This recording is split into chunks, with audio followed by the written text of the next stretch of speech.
আজ কবিগুরু রবীন্দ্রনাথ ঠাকুরের মৃত্যুদিন, আর সেই দিনকে মাথায় রেখে প্রত্যেক বছরের ন্যায় এবছরও শান্তিনিকেতনের উপাসনা মন্দিরের বৈদিক মন্ত্রপাঠ ও রবীন্দ্রসঙ্গীত গানের মধ্যে দিয়ে কবিগুরু রবীন্দ্রনাথ ঠাকুরকে স্মরণ করল বিশ্বভারতীর অধ্যাপক, অধ্যাপিকা, ছাত্রছাত্রী, প্রাক্তনী ও আশ্রমিকেরা।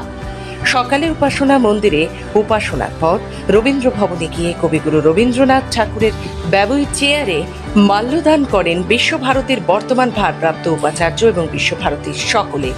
এছাড়াও সারাদিন নানান ধরনের সাংস্কৃতিক অনুষ্ঠানের মধ্যে দিয়ে পালন করা হবে কবিগুরুর মৃত্যুবার্ষিকী।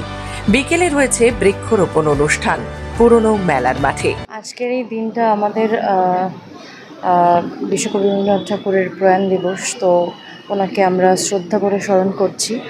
আর আমি একজন বাংলাদেশি, বিশ্বভারতীতে পড়ছি, তো সব মিলিয়ে 3 বছর ধরে এখানে আছি, তো সব মিলিয়ে একদমই অন্যরকম কাটে এখানে এই সকালটা, সব মিলিয়ে খুব ভাল লাগছে। এই দিনটা আমরা প্রথমে শুরু করেছি বৈতালিক থেকে ভোরে 5টার সময়। তারপরে বৈতালিকের পর এখন উপাসনা আমাদের সম্পূর্ণ হলো। এরপর আমরা যাচ্ছি উত্তরায়ণ গৃহে পুষ্প প্রদান করতে। তারপর আমাদের আবার বিকালে অনুষ্ঠান আছে বৃক্ষরোপণ। এখানে প্রথমে মন্দিরে উপাসনার মাধ্যমে কবিগুরুকে স্মরণ করা হলো। এরপরে উদয়ন প্রাঙ্গণে সেখানে পুষ্প আর্ঘ্য প্রদান হবে। তারপরে বৃক্ষরোপণের মাধ্যমে আমাদের অনুষ্ঠান হবে।